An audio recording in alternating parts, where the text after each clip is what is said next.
Hi mga ka-VAs! For today's video, i-share ko po sa inyo yung aming naging staycation ng family ko sa SMDC Wind Residences sa may Tagaytay. So ito nga po binabaybay namin yung daan na nagse-separate between Mahogany Public Market, which is yan yung sa may gilid, and then ito naman yung Tagaytay na Sugbu Highway, ito yung main road.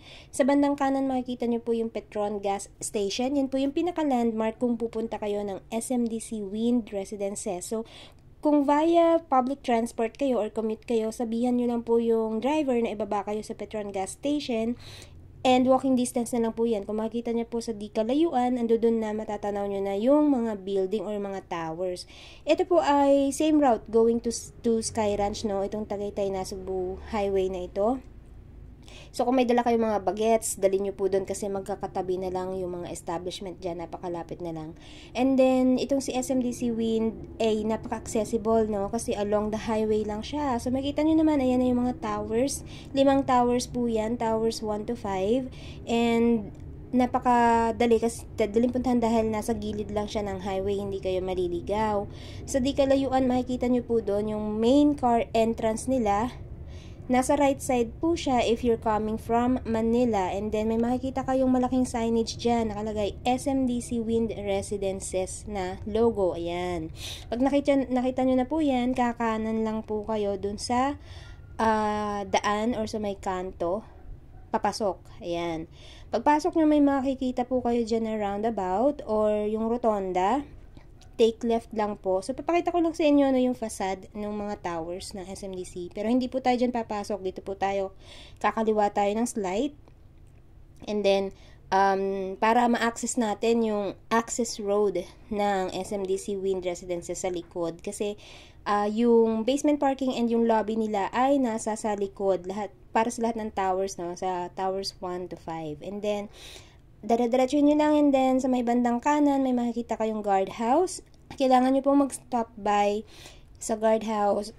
Tatanungin po kayo ng guard to show your confirmed booking, no? I-verify lang po nila yan. Tatanungin nila kayo kung anong tower at kung anong unit, no? Yung pag-staycationan nyo. So, pakita nyo lang yung confirmed booking na pre-provide sa inyo.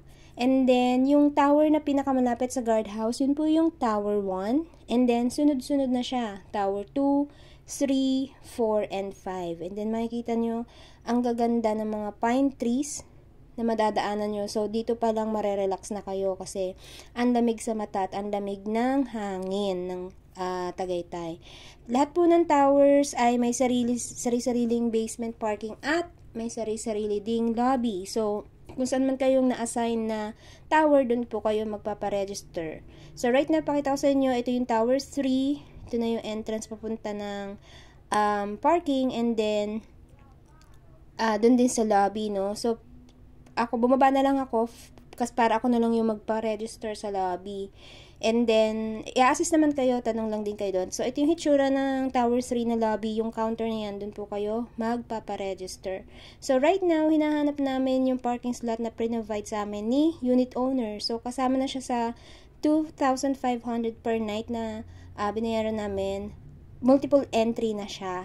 And then, currently, itong binabaybay namin na elevated na access papunta sa parking, yan po ay salubungan. Two-way po yan. So, wag po kayong magugulat kung bigla kayo may makasalubong. So, ingat-ingat, doble ingat lang po kasi walang marking yung floor, no, to guide you. So, dito banda yung binigay na slot sa amin ni unit owner. And, eto po siya. Pakita ko lang sa inyo yung hitsura. Ayan, dito siya. Yan, yung slot na yan. So, after namin mag-park and magpa-register, umakyat na po kami sa room. And then, dito na tayo ngayon sa ating room tour. So, dito kami na-assign sa room 1623. And, ito yung hitsura ng kanilang unit, which is very cozy naman kasi kompleto. May kitchen area sila. Pasadahan lang natin yung kanilang kitchen area. And, maganda naman yung pagka-design, no, kasi may mga hanging shelf, and dyan may mga mugs, may mga baso. Ayan, si unit owner na nag-provide ng sponge and dishwashing liquid, may rice cooker, may multi-cooker, may electric kettle, microwave. Yung icebox sa amin po yan. And then, dito naman sa bandang left is yung shared na toilet and bath. So, unlike dun sa Cityland, Tagaytay Prime Residences, no, separate yung shower at saka yung bathroom. Dito, shared sila. Kompleto din naman, may sink, may bidet, may mirror, and may hanger. So, kung meron kayong pinagbasaan nung nag-swimming kayo, dyan nyo po isampay kasi bawal magsampay sa may balcony area. So, pakita ko lang po sa inyo yung shower area, no. So, ito, meron naman siyang hot and cold shower. So, yan, pakita lang natin ng very, very light. Adjustable naman yung temp niyan. Ayan, so ngayon, dito tayo, punta naman tayo sa main room, ano. So, studio type siya.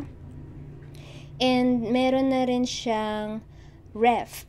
So, kung meron kayong bibilhin na mga food, pwede nyo pong ilagay dyan. And then, may dining area na rin siya. Ang nagustuhan ko po dito sa SMDC window, mas malaki siya compared dun sa previous na pinagstayan namin sa Cityland Tagaytay Prime Residences. So, kung makikita nyo, ito yung kabuuan ng room. Maganda yung palighting effect ni unit owner. Ayan. And then, meron na rin siyang couch. Ito yung dalawang couch. And then, syempre, punta na tayo sa my bed area. And, nagustuhan ko yung setup ng bed nila dito kasi para siyang hotel setup. May kasama na siyang TV. So, nakaharap siya sa TV, no? So, ang sarap mag-relax habang nanonood ka ng TV. Tapos, nakahiga ka na lang sa bed. Kasi, yung sa Prime Residence sa Tagaytay, may partition yung sala at saka yung bedroom. So, yun. And then, punta naman tayo sa view. Ayan, napakaganda ng view dito kasi facing siya sa Tagaytay mismo, sa Taal mismo.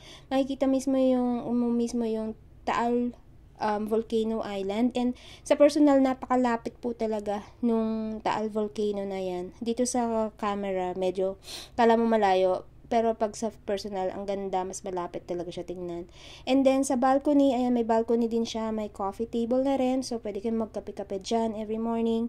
Kapag gabi, ito naman po yung hitsura niya. Maganda rin naman kasi makikita mo rin yung mga ilaw. Ayan, pag gabi. Pero, hindi siya kasing ganda kapag kagaya doon sa Cityland kasi doon may mountain ranges. Kaya kumukuti-kuti pag gabi. Ito naman yung itsura niya kapag umaga. So, mahamog po siya talaga. Ayan, makikita nyo naman kahit hanggang doon sa baba, mahamog siya at napakalamig. Ito, punta naman tayo sa clubhouse and yung amenities. Naku, mag-i-enjoy po kayo dito kasi madami po kayong activities na pwedeng gawin. So, sa clubhouse nandun located ito lahat yung mga amenities na like yung badminton area nila. Pasukin lang natin yung badminton area nila para makita nyo kung anong itsura. Ito yung badminton court. Makikita nyo, 3 courts po iyan. And then, kung meron po kayong gamit, libre lang po ang gamit niyan, Pati ito rin yung billiards and then yung table tennis area. So, dito sa amenities nila na to, table tennis, billiards, and then badminton court, up to from 8 a.m. to 10 p.m. sila bukas. And then, ito naman yung indoor pool, no? Ayan. Tapos, pakita ko lang sa inyo yung changing area. Dito banda sa right side, nandito yung for men na changing room area, may kasama ng shower area and toilet. And then, dito naman sa kabila, yung for women. So, pasukin natin yung sa mga babae para mapakita ko sa inyo yung itsura. Ayan, meron siyang lockers, meron siyang maliit na lounge. And then, eto na po yung mga cubicles, for shower and CR. So, feeling ko kapag summer, sobrang pila dyan. Pero madami naman. And, check ko naman and functioning naman lahat. And then, ito naman yung grooming area, So, yun. Tapos, punta tayo doon sa another access papunta ng, ito isa pang access dun sa kabilang side naman to ng indoor pool nila. Medyo malaki yung indoor pool nila, para siyang Olympic size na pool, pero napakalamig po ng tubig dyan. Sabi nila may heater, pero nung pumunta kami wala, kaya sobrang lamig. And then dito naman sa left side ng indoor pool, makikita nyo na yung outdoor pool nila, na napakalamig din ng tubig, Diyos ko. So, yan yung itsura ng outdoor pool nila. Mamaya puntahan natin. Ayan. So, 3 pools po iyan lahat.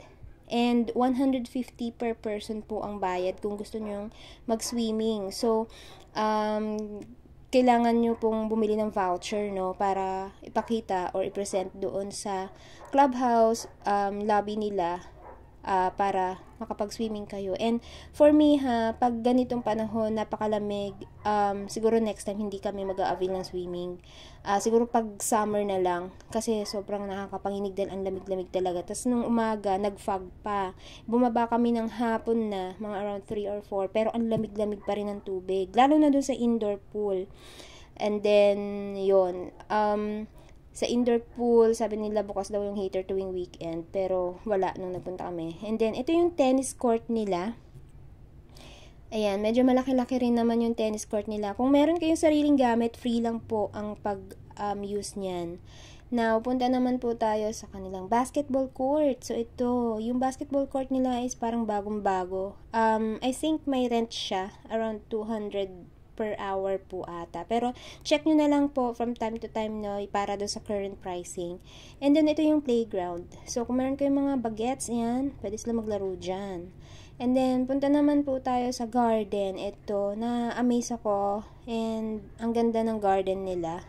Meron siyang jogging pathway. So, kung gusto nyo mag-jogging any time of the day, pwede kasi napakalamig naman ng klima sa Tagaytay at napakalinis. So, talagang well-maintained, no? Kasi talagang natitrim yung mga halaman. And then, talagang yung mga damo-damo niya, lush talaga, very green talaga. So, talaga naaalagaan ng mabuti. And malinis. Sana ma-maintain talaga ng SMDC Wind yung neatness, no, ng area na to. So, yan, pakita ko lang po sa inyo yung kabuuan nung garden area. So, pwede kayong tumambay-tambay dyan, mag-walking-walking. Lalo na siguro pag gabi, no, kung gusto nyo. Ito namang garden area na to is connecting din po siya dun sa outdoor pool. So, kung didire-diretsuhin po natin tong walking pathway na yan, ito, diretso na po yan dun sa outdoor pool nila. Ayan. Puntahan lang natin. Pakita ko sa inyo. Dito sa angle na to, yung kanilang outdoor pool na nagdudugtong dito sa kanilang garden. And then, kung galing kayo ng Tower 1, no, yung Tower 1 yung pinakamalapit sa clubhouse nila. So, ayan, makikita nyo na po dito sa area na to. Ito na yung kanilang clubhouse. And then, tapat po nun yung outdoor pool. Ayan na siya. Ang lakas ng hangin, diba? Kaya sobrang lamig po talaga dyan. Ito na yung outdoor pool. So, makikita nyo naman nagbo-blow yung wind. And then, kung gusto nyo pong mag-swimming, you have to pay your voucher po sa Tower 5.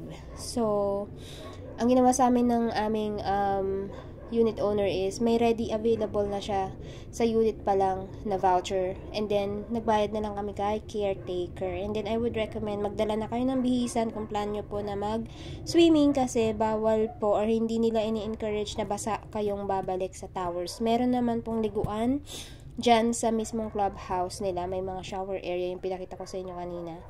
Ayun. And pagdating nyo dyan sa clubhouse, present nyo na lang yung inyong voucher to avail. And pati yung swimming area nila, yung pool, open din siya from 8 a.m. to